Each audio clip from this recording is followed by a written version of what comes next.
आज की क्लास में हिस्ट्री ऑफ एनेस्थीसिया के बारे में डिस्कस करेंगे। एक ब्रीफ डिस्क्रिप्शंस होगा।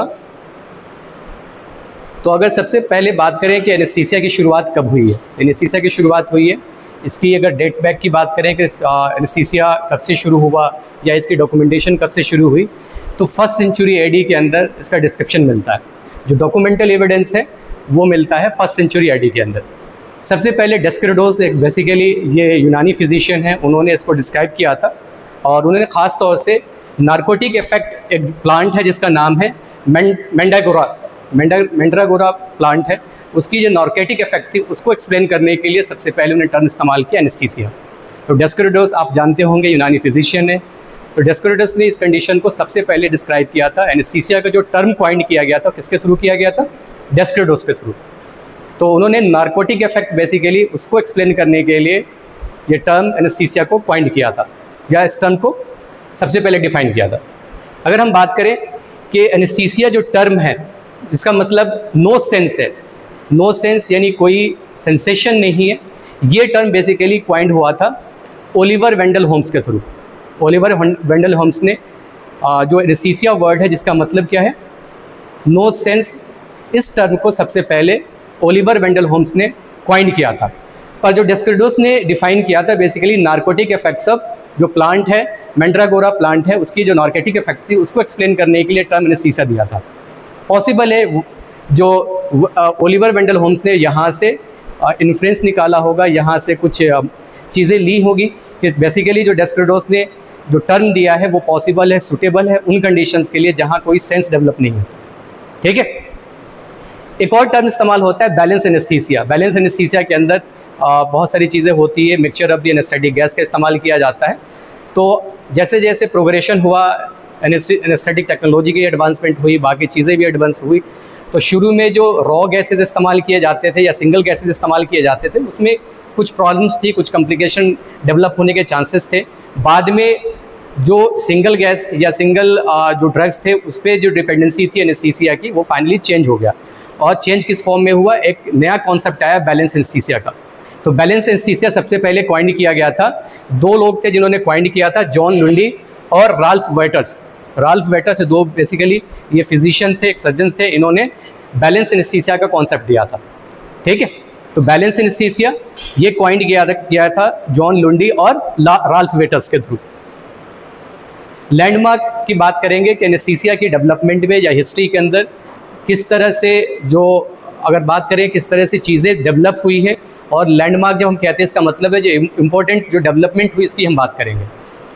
तो सबसे पहले हम बात करेंगे कि जो एनेस्थेटिक गैस है उनकी बात करेंगे। तो सबसे पहले जो एनेस्थेटिक गैस है जिसे नाइट्रस ऑक्साइड, जिसे लाफिंग गैस भी बोलते हैं, तो first anaesthetic gas nitrous oxide synthesise किया गया था प्रिस्ली के थ्रू।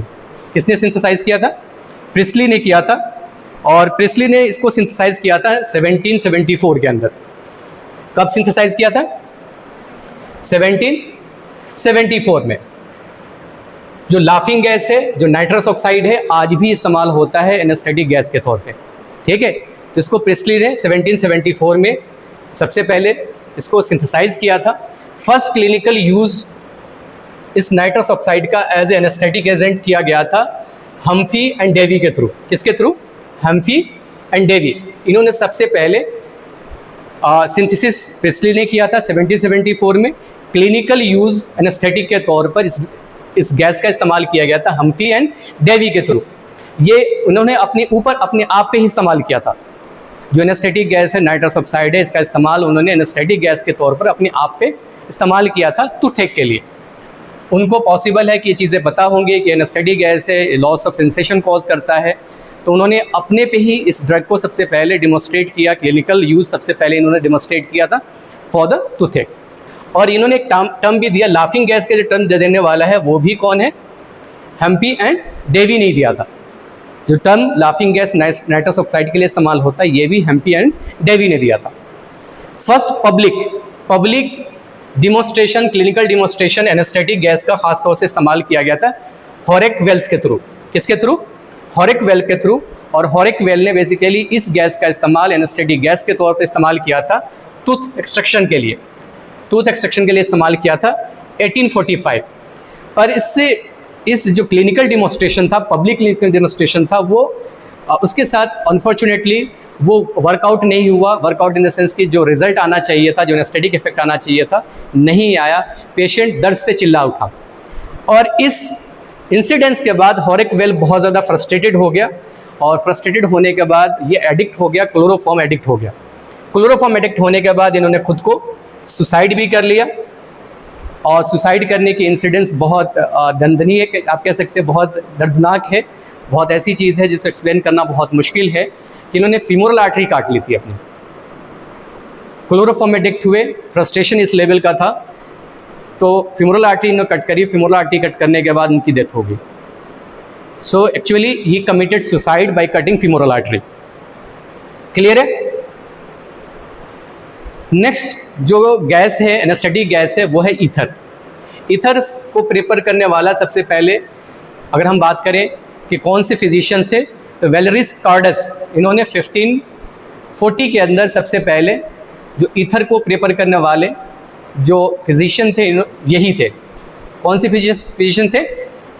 वेलेरिस कार्डस। वेलेरिस कार्डस ने सबसे पहले इस एनेस्थेटिक गैस पे, जिसका नाम ईथर है, 1540 के अंदर इसको एक्सप्लेन किया, इसको प्रेफर किया और इसका नाम दिया स्वीट विट्रियोल।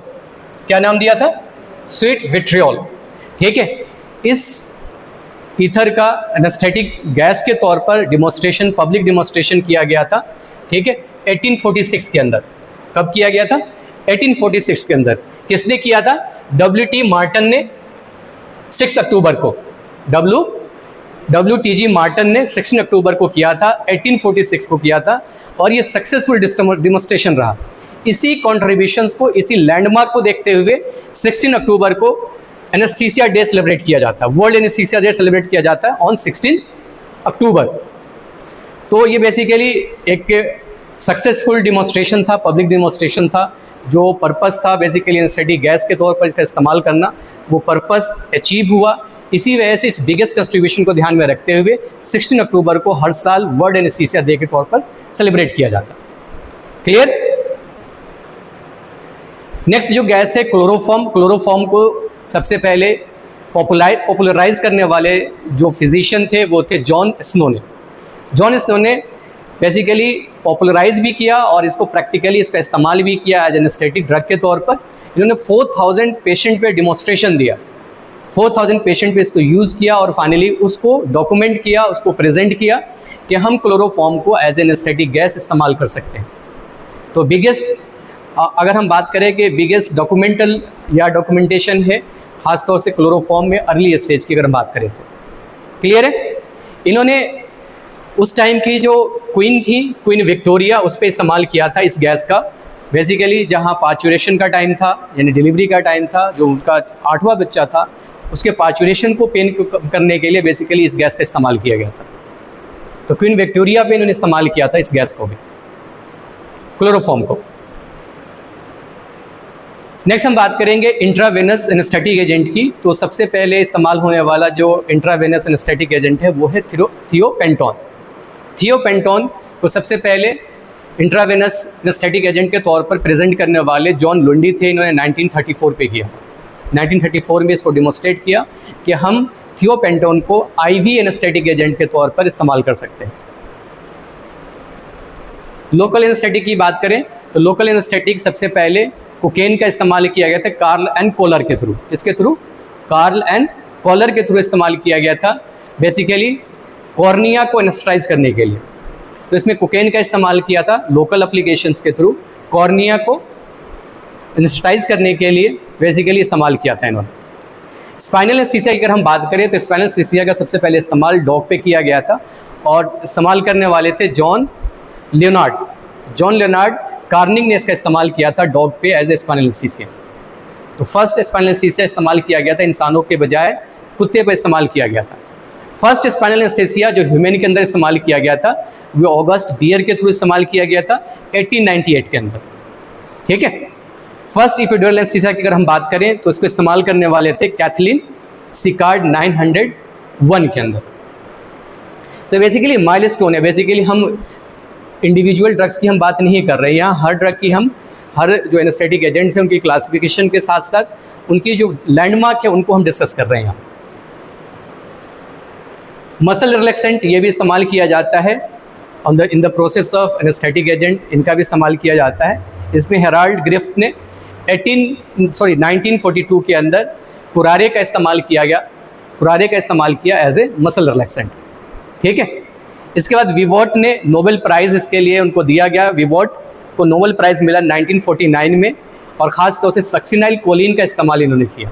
इन्होंने डिमॉन्स्ट्रेट किया कि सक्सिनाइल कोलिन को हम एनेस्थेटिक गैस के एनेस्थेटिक एजेंट के तौर पर या एनेस्थेटिक के साथ साथ हम मसल रिलैक्सेंट के तौर पर इस्तेमाल कर सकते हैं, ठीक है।